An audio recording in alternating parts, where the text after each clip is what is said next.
কারণ আখির জামানার নবীর উম্মতের হায়াত হবে কম, কিন্তু তারা জান্নাতে যাবে সবার আগে, আসছে দুনিয়ায় সবার শেষে। জান্নাতে যাইতে হইল তো পুঁজির দরকার। এ পুঁজি কামাবার জন্য সহজ সহজ রাস্তা আল্লাহ তাআলা বাতাইয়ে দিছেন।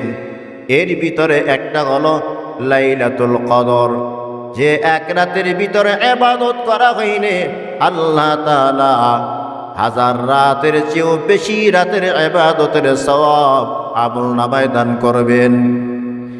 এই রাতে জিবরাইল আলাইহিস সালাম বিশাল এক বাহিনী নিয়ে জমিনে অবতরণ করেন।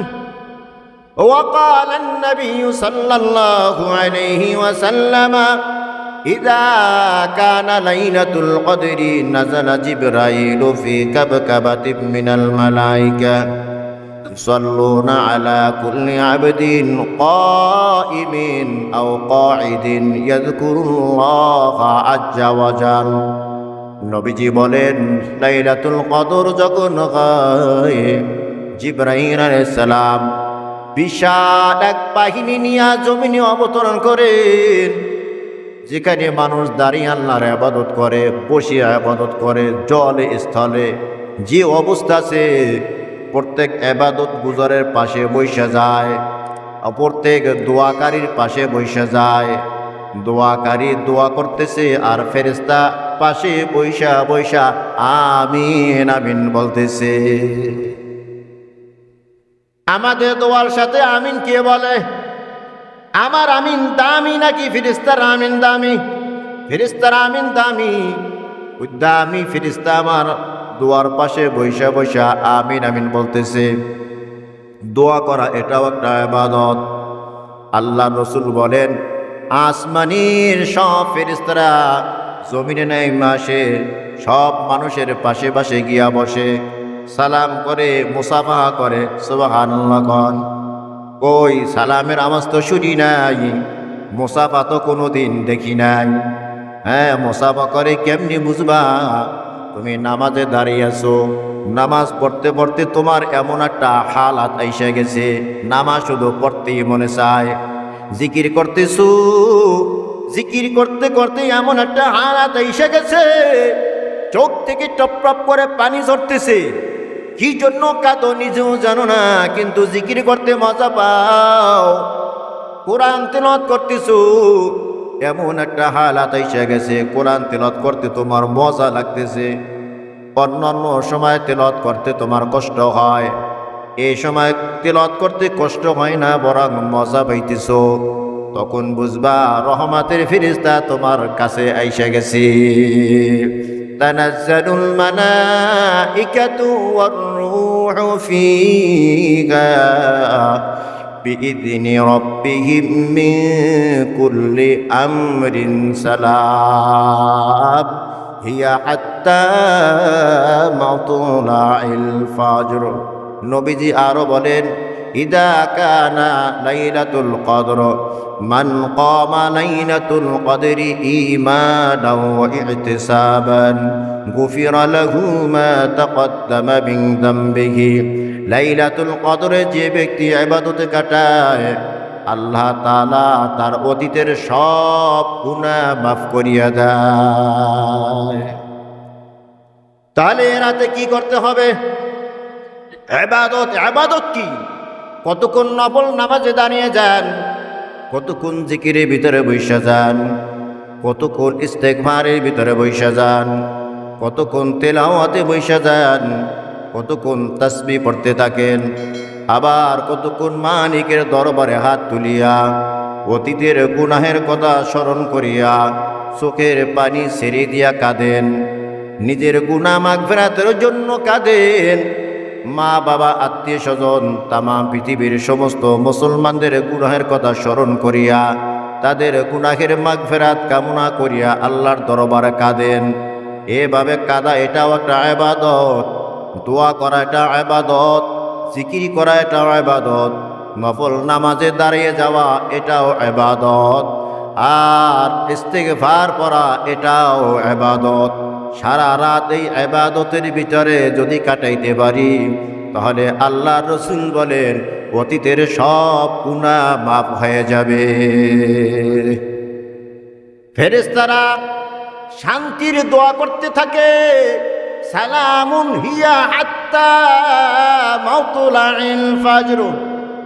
সুবহে সাদেক উদিত হওয়ার আগ পর্যন্ত আপনার দোয়ার সাথে আমিন আমিন বলতে থাকে, আপনার জন্য রহমতের দোয়া করতে থাকেন। আল্লাহ তাআলা বিশেষ রহমত বর্ষণ করতে থাকে কোন পর্যন্ত? সুবহে সাদেক উদিত হওয়ার আগ পর্যন্ত। মুয়াজ্জিন যতক্ষণ পর্যন্ত বলবে না সাহারি খাওয়ার সময় শেষ, ততক্ষণ পর্যন্ত এই শান্তির ধারা অব্যাহত থাকতে থাকে। এর জন্য এই সময়গুলো খুব মূল্যায়ন করব। শুধু ওই 27 রাতে হ্যাঁ না, আজ থেকে শুরু।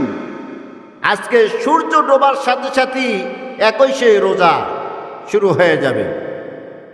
নবীজি সাল্লাল্লাহু আলাইহি ওয়াসাল্লাম বলেন, তাহাররাউ লাইলাতাল কদরি ফিল ভিতরি মিনাল আশরিল আওয়াখিরি মিন রমাদান। রমাদানের শেষ দশকের বেজর রাতে তোমরা সবে কদর তালাশ করো। 21 রাত, 23 রাত, 25 রাত, 27 রাত, 29 রাত, এই বেজর রাতের যে কোনো এক রাতের ভিতরে সবে কদর হইতে পারে। শুধু 27 তারিখ ধইরা বৈশা থাকলেই হবে না। তুমি তো 27 তারিখ নিয়ে বসে আছো, যদি 23 তারিখ হয়ে যায় তাহলে সবে কদরের ফজিলত থেকে বঞ্চিত হয়ে গেলা। নবীজি সাল্লাল্লাহু আলাইহি ওয়াসাল্লাম শেষ দশকে কোমরের ভিতরে গামছা বাইন্ধে নিতেন ইবাদতের জন্য। সুবহানাল্লাহ বলবেন। কোমরে গামছা কেন বাঁধে? হ্যাঁ দেখেন নাই? এই যারা ভারী কাজ করে এরা কিন্তু কোমরে গামছা বাঁধে। কেন গামছা বাঁধে? শক্তির জন্য। কোমর ঠিক, সব ঠিক, কথা হয় না। এটা কোমরে গামছা বাঁধে শক্তির জন্য। নবীজি সাল্লাল্লাহু আলাইহি সাল্লাম আগে যত ইবাদত করছেন, উম্মুল মুমিনিন আয়েশা সিদ্দিকা রাদিয়াল্লাহু তাআলা আনহা বলেন যে সারা বছর নবীজি যে ইবাদত করেছেন এর থেকেও নবীজি রমজান মাসে ইবাদত বাড়াই দিতেন। আবার 21-এর আগেও যে পরিমাণ ইবাদত করতেন এর থেকেও নবীজি ইবাদতের পরিমাণ আরো বাড়াই দিতেন। নফল আউয়াবিন নামাজ পড়ি নাই এতদিন, এখন পড়ব। নফল নামাজ আগে যত রাকাত পড়ছি এখন একটু বাড়াই দেব। দান সদকা করা এটাও ইবাদত, আগে যে পরিমাণ করছি এখন আরেকটু বাড়াই দেব। জিকির আজকার আগে যে পরিমাণ করছি এখন একটু বাড়াই দেব। কোরআন তেলাওয়াত আগে যে পরিমাণ করছি এখন আরেকটু বাড়াই দেব। কান্নাকাটি দোয়া মোনাজাত আগে যে পরিমাণ করছি আরেকটু বাড়াই দেব। তাহলে এই নবীজির কি হবে? এটা সুন্নাত আদায় হবে। কারণ নবীজি শেষ দশকে কোমরে গামছা বেঁধে ইবাদতে লাইগে যেতেন। সুবহানাল্লাহ। 3টা কাজ নবীজি করতেন শেষ দশকে। কয়টা কাজ? 3টা কাজ। এই পারলে আপনি আর আমিও করব। 1 নম্বরে হলো নবীজি ইবাদতের জন্য কোমরে গামছা বেঁধে নিতেন।